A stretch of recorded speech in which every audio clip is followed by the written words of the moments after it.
Chapter 1: The Forgotten Message. It began innocuously enough.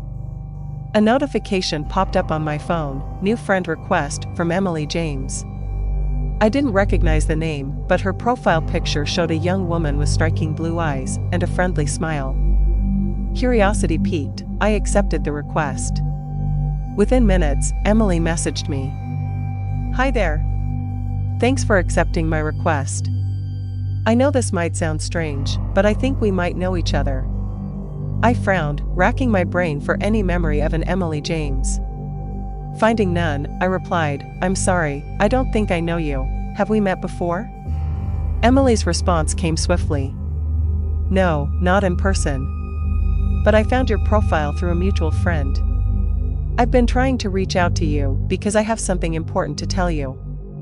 Intrigued and slightly unnerved, I asked, "What is it?" But Emily's next message sent a chill down my spine. "I can't say it here. Meet me at the old abandoned house on Maple Street tonight at midnight. It's urgent." I hesitated, my rational mind urging me to ignore this bizarre request. But curiosity got the better of me. Besides, what harm could come from meeting a stranger at an abandoned house? Chapter 2: Midnight Rendezvous. As the clock struck midnight, I found myself standing before the looming silhouette of the abandoned house on Maple Street. The moon cast eerie shadows across its decrepit facade, and the night air was thick with an ominous stillness. I hesitated at the threshold, my heart pounding in my chest. But then, a figure emerged from the darkness. Emily, her blue eyes glinting in the moonlight. "Thank you for coming," she said, her voice barely above a whisper. "Follow me." I followed Emily into the house, my senses on high alert. The interior was cloaked in darkness, illuminated only by the faint glow of the moon seeping through boarded-up windows. We descended into the basement, where Emily produced a flashlight and directed its beam towards the far corner of the room. There, amidst the dust and cobwebs, lay an old wooden chest. Emily approached the chest and hesitated for a moment before unlocking it. With a creak of rusty hinges, she lifted the lid, revealing its contents, a collection of yellowed letters and faded photographs. "These belonged to my great-grandmother," Emily explained, her voice trembling slightly. "She lived in this house decades ago. Before she died, she told me to find you and deliver a message." I stared at the letters and photographs, my mind reeling with confusion. "What message?" Emily's eyes bore into mine, her expression grave. "The house, it's haunted. And you're in danger. You need to leave, now." Chapter 3: Haunting Memories.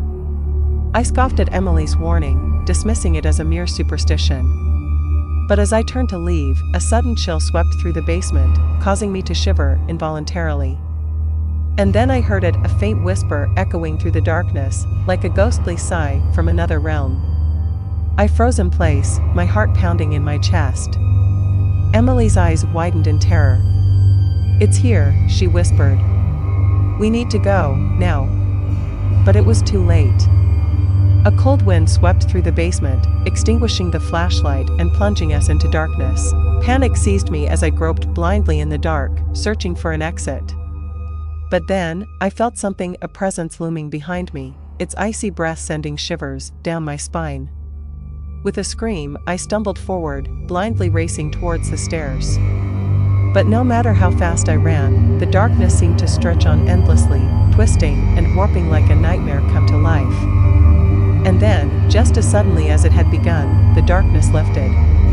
I found myself standing outside the abandoned house, gasping for breath as the first light of dawn painted the sky. Emily was nowhere to be seen. Chapter 4: The Forgotten Curse. In the days that followed, I tried to rationalize what had happened, chalking it up to an elaborate prank or a figment of my imagination. But deep down, I couldn't shake the feeling that something was terribly wrong. I returned to the abandoned house, hoping to find answers amidst its crumbling walls. But all I found were echoes of the past, faded photographs, forgotten letters, and a sense of dread that seemed to linger in the air like a curse. And then, one night, as I lay in bed trying to sleep, I heard it again, the faint whisper echoing through the darkness, calling my name. I tried to ignore it, telling myself it was just my imagination running wild. But the whispers grew louder, more insistent, until they filled my mind like a cacophony of tortured souls, crying out for release. Desperate for answers, I delved deeper into the history of the abandoned house, uncovering tales of tragedy and loss that spanned generations. And with each revelation, I felt the grip of a forgotten curse tightening around my soul. Chapter 5: The Final Confrontation. As the whispers grew louder, I knew I had to confront the source of the haunting once and for all. Armed with nothing but a flickering flashlight and a heart full of fear, I returned to the abandoned house one last time. The darkness welcomed me like an old friend, enveloping me in its cold embrace as I descended into the basement once more. But this time I was not alone. Emily's ghost stood before me, her blue eyes blazing with a fierce determination. "You have to leave," she whispered, her voice echoing through the darkness, "before it's too late." But I refused to be driven away by fear. Clutching the letters and photographs to my chest, I confronted the darkness head-on, determined to break the curse that had plagued this house for generations. And then, in the depths of the basement, I found it, the source of the haunting, a restless spirit trapped between worlds, consumed by rage and sorrow. With trembling hands, I reached out to the spirit, offering it the forgiveness and compassion it so desperately craved. And in that moment of redemption, the darkness lifted, and the whispers fell silent. As the first light of dawn painted the sky, I emerged from the abandoned house, my heart lighter than it had been in months. And though the scars of the past would never fully heal, I knew that I had finally found peace. Epilogue: Echoes of the Forgotten. Years have passed since that fateful night, and the abandoned house on Maple Street has long since been torn down. But the memories of what happened there still linger, like echoes of a forgotten nightmare. I often wonder what became of Emily's ghost, whether she found the peace she so desperately sought. But deep down, I know that some mysteries are better left unsolved, some secrets better left buried in the shadows of the past. And yet, as I gaze out at the world beyond my window, I can't help but feel a sense of gratitude for the journey that brought me here.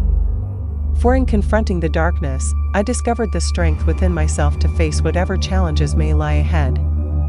For in the end, it is not the ghosts of the past